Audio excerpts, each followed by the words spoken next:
Todos tenemos un punto de quiebre, ese momento donde lo que sosteníamos con fuerza finalmente se cae. Una relación que no dio más, un sueño que se apagó, una culpa que no se va o un error que partió la vida en antes y después.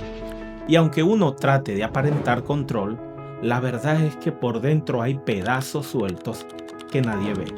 Ahí, justo ahí, la Biblia pone una palabra que muchos evitan: pecado. Pero no como un insulto, sino como un dedo acusador, sino como la explicación cruda de por qué todo se rompe. El pecado no es una lista de errores, es una fuerza que quiebra lo que amas, que te desconecta de Dios y que te desconecta de ti mismo.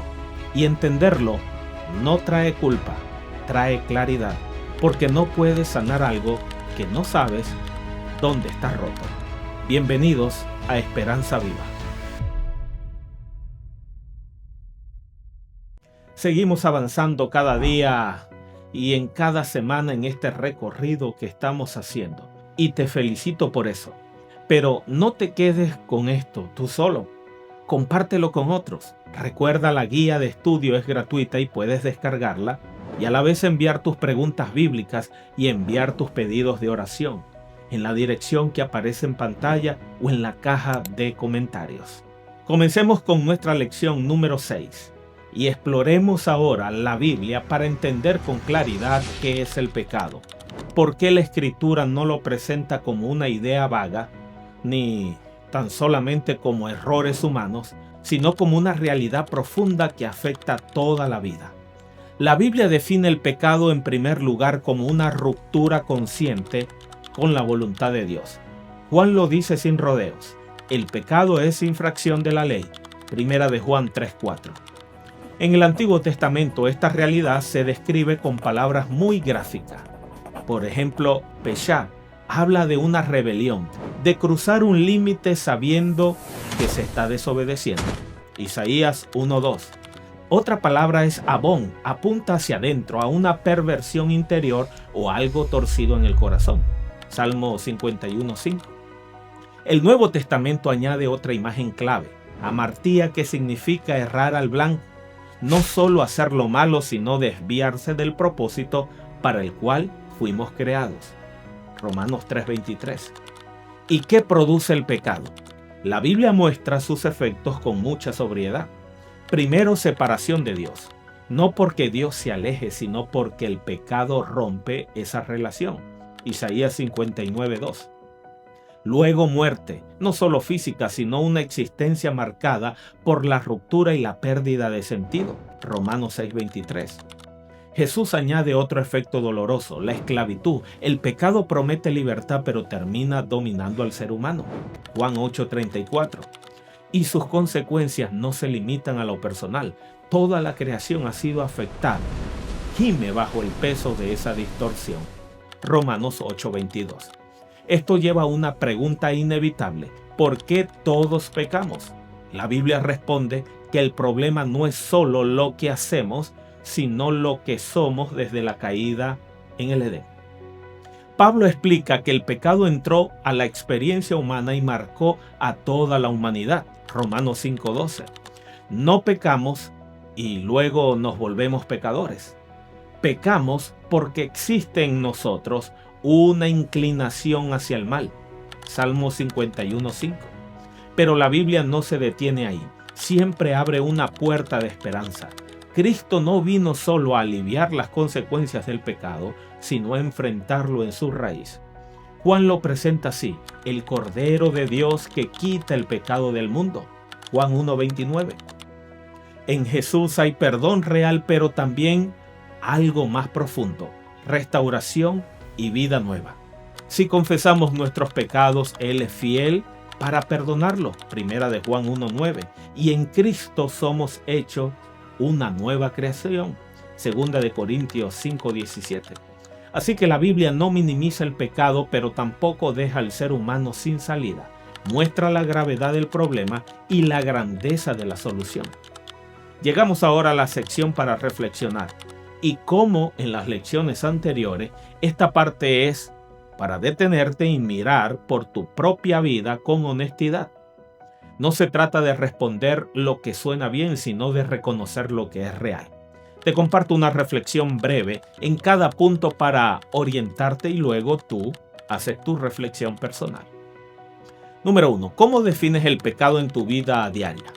¿Como simples errores o como una rebelión contra Dios?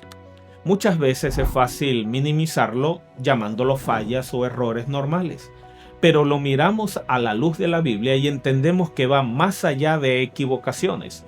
Es elegir nuestro camino por encima de la voluntad de Dios. Reconocerlo así no es para hundirnos en culpa, sino para tomar conciencia de lo que realmente nos está alejando de Él. Número 2. ¿En qué forma puedes reconocer que el pecado trae separación y dolor? El pecado no siempre duele de inmediato, pero con el tiempo deja marcas, relaciones rotas, paz perdida, decisiones que pesan y una distancia interior con Dios. A veces el dolor no es externo, sino interno, una conciencia inquieta, un vacío difícil de explicar. Ver esas consecuencias nos ayuda a entender que Dios no advierte por control, sino por amor. Y número 3, ¿qué significa para ti que a pesar de tu condición pecadora, tienes esperanza en Cristo? Significa que la historia no termina en el fracaso. En Cristo no solo hay perdón, sino una nueva oportunidad. Saber que Dios no nos define por nuestros errores, sino por su gracia, abre la puerta a una vida restaurada. La esperanza no niega la realidad del pecado, pero afirma algo más fuerte, la posibilidad de ser transformados.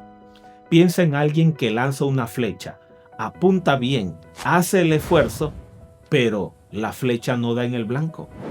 Salió volando al azar, pero tampoco llegó a donde debía. La Biblia usa justamente esa imagen para hablar del pecado. En el mundo antiguo, cuando un arquero fallaba el blanco, se decía que había errado. La Escritura toma ese ejemplo para decir algo muy concreto. El pecado no es solo hacer cosas malas, es vivir desviados del propósito para el cual fuimos creados. Por eso muchas personas sienten que su vida no está del todo mal, pero tampoco está bien.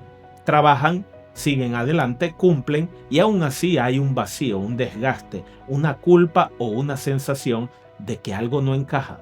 Eso también es errar al blanco. El pecado es real y sus consecuencias son profundas. Daña relaciones, rompe la paz interior y nos va alejando de Dios. Pero aquí está el punto central. El pecado no es la última palabra. Cristo no vino solo a decirnos que estamos mal, sino a volver a colocar el blanco, a mostrarnos hacia dónde vivir. La gracia de Jesús no consiste solo en perdonar lo mal que hicimos, consiste en restaurar la dirección de la vida. No se trata de que hagas más esfuerzo, sino de confiar en lo que Él ya hizo por ti. Hoy puedes reconocer con humildad que el pecado no se vence solo con fuerza de voluntad. Puedes entregar tus culpas a Cristo, confiar en su perdón y permitir que su poder empiece a transformar tu vida desde adentro. No para fingir perfección, sino para volver a vivir con propósito. Llegamos ahora a la sección de los consejos prácticos y aquí el enfoque es muy concreto. Primero, surge una pregunta inevitable. ¿Por qué hablar de pecado si todos fallamos? Porque ignorar un problema no lo resuelve. La lección lo plantea con una imagen fuerte pero realista. El pecado es como una enfermedad interna. Si no se reconoce, avanza. La Biblia no pone el tema sobre la mesa para señalar con el dedo, sino para mostrar que el ser humano necesita ayuda real, no solo buenos propósitos. Luego, se aclara algo importante. El pecado no es únicamente hacer cosas malas. Es más profundo que la conducta externa.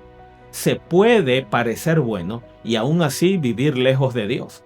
Jesús fue claro al mostrar que el problema empieza en el corazón, en las intenciones, en lo que nadie ve antes de convertirse en acciones visibles. Mateo 5 del 21 al 28. También aparece una inquietud común. ¿Hay pecados imperdonables? La Biblia es muy precisa aquí. La única condena definitiva es rechazar de manera consciente y persistente la voz del Espíritu Santo que llama al arrepentimiento. Mateo 12:31. Fuera de eso, el mensaje es claro. Todo pecado confesado encuentra perdón en Cristo. Primera de Juan del 1 al 9. Entonces surge la pregunta final, quizás la más importante. ¿Cómo vivir con esperanza sabiendo todo esto? No confiando en la fuerza de voluntad ni en promesas personales, sino aferrándose a la persona de Cristo cada día. La esperanza no consiste en negar la realidad del pecado, sino en vivir bajo el poder del Redentor, que no solo perdona, sino que también transforma. Lee estos consejos con calma, no para sentir culpa, sino para entender con honestidad dónde estás y por qué la esperanza en Cristo es real. Llegamos al final de esta lección, pero antes quiero dejarte con una promesa clara y directa. La Biblia afirma que cuando reconocemos nuestra condición y nos acercamos a Dios con honestidad, Él es fiel para perdonar y limpiar. Primera de Juan 1:9. No habla de negar la realidad, sino de enfrentarla con esperanza. Recuerda también hacer la evaluación al final de cada lección. No es un trámite. Te ayudará a repasar, a ordenar lo aprendido y tomar conciencia de tu avance y comprensión del tema. En 1928, Alexander Fleming descubrió accidentalmente la penicilina, el primer antibiótico. Hasta ese momento, una infección pequeña podía convertirse en una sentencia de muerte. Lo más llamativo es que muchas personas no sabían que estaban enfermas hasta que la infección había avanzado demasiado. El descubrimiento no creó la enfermedad, reveló que existía una cura para algo, que en silencio estaba destruyendo vida. Así ocurre con el pecado. Algunos lo consideran un invento religioso, otros lo reducen a simples errores humanos o fallas sociales. Pero la Biblia lo presenta como una enfermedad espiritual universal que corrompe por dentro, separa de Dios y conduce a la muerte. No es un concepto abstracto ni un mito antiguo, es la raíz del dolor humano y la razón por la que necesitamos un Salvador. La buena noticia es que la cura existe y como con toda cura, el primer paso no es discutirla, sino reconocer la necesidad. Ahí comienza la restauración. Lo roto no te define, lo roto no te condena, pero lo roto sí necesita ser tratado. Y Dios no se acerca para señalar tus fallas, sino para mostrarte lo que puede reconstruir. La Biblia no dice arréglate y ven. La Biblia dice ven y te restauro, porque lo que el pecado quiebra, Dios puede restaurar y unirlo con más fuerza de la que tenía antes. Cuando todo se rompe, no es el final, es el punto donde Dios empieza a escribir tu historia de regreso.